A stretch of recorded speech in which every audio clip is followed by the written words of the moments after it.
On the night my job came to an end, I stood in the kitchen, the unopened termination letter still folded in my coat pocket. My wife didn't ask to see it. She didn't probe into my feelings or the circumstances that led to this point.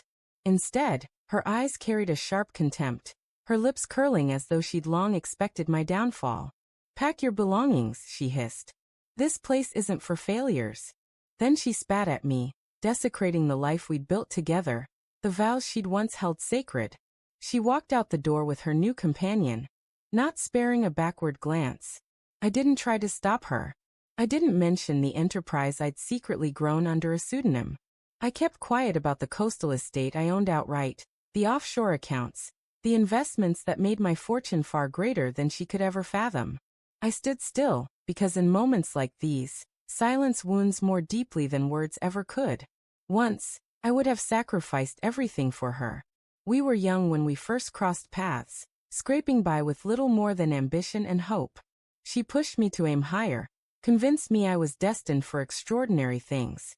I believed her. Every late night at work, every missed meal, every compromise, I told myself it was for the future we'd share. Back then, her smiles were warm, her approval radiant as I toiled. She adorned herself with the small luxuries my overtime hours provided. Her kisses made me feel like her hero. But over time her warmth dimmed. Her encouragement turned to irritation. She stopped asking when I'd be home, stopped waiting up, stopped feigning interest. I attributed it to life's pressures, financial strain, or perhaps the void left by the child we never had. Now I see the truth. It was him, her lover, the parasite who'd been quietly usurping my place. The signs were there, though I chose to ignore them. Late-night texts she hid from me. Business trips that didn't match the receipts. The unfamiliar fragrance clinging to her clothes. I blinded myself to reality, deaf to the truth, until one night I followed her.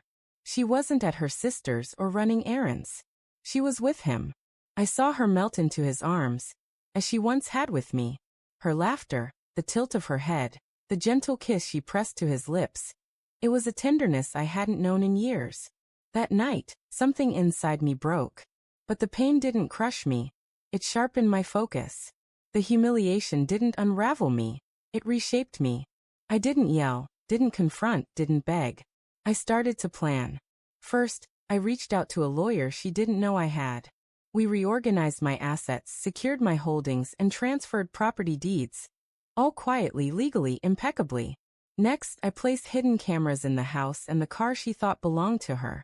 Every stolen embrace, every whispered betrayal, every moment of infidelity was captured, preserved, undeniable.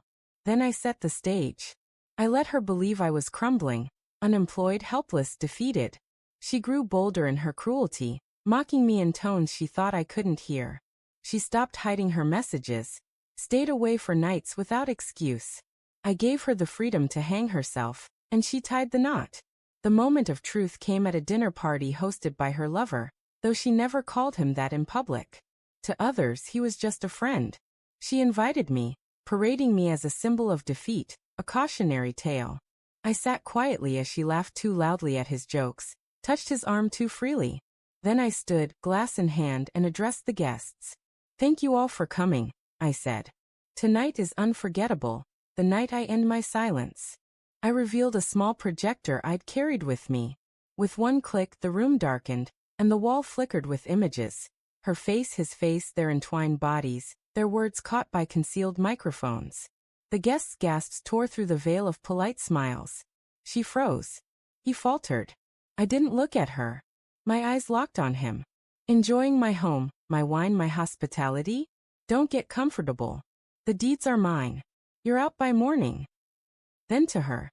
"You wanted a man who could provide. Congratulations. You've just lost one who already did." The fallout was swift, ruthless, and public. Within hours, divorce papers were filed. The undeniable evidence of her infidelity left her with nothing. No house, no car, no alimony. Every asset traced back to me. Her lover's reputation crumbled. His business associates withdrew, unwilling to be stained by the scandal. His own wife. Yes, he was married, served him divorce papers as well. I watched their lives unravel, not with rage, but with a serenity they'd never grasp. Weeks later, she showed up at my seaside estate, barefoot, shattered. The proud woman who'd spat at me was gone, replaced by a trembling husk. "Please," she whispered. "I was wrong. We can fix this." I let her stand in the silence, just long enough to spark a glimmer of hope. Then I leaned in and said, calm as the ocean behind me, "You were right that night. Failures don't belong here." I closed the door. I seldom think of her now. The anger has faded, leaving only clarity. She sought to ruin me, but she buried herself instead. My business thrives. My reputation grows. The beach house is peaceful, filled only with the sound of waves and the occasional guest who values loyalty over greed. I lost a wife, yes, but I gained something far greater. The satisfaction of knowing she'll never escape the memory of the man she underestimated. That night I lost my job, I didn't lose what truly mattered. My wealth, concealed in plain sight, was beyond her comprehension. And now she lives every day haunted by the night. She scorned the man who orchestrated her downfall.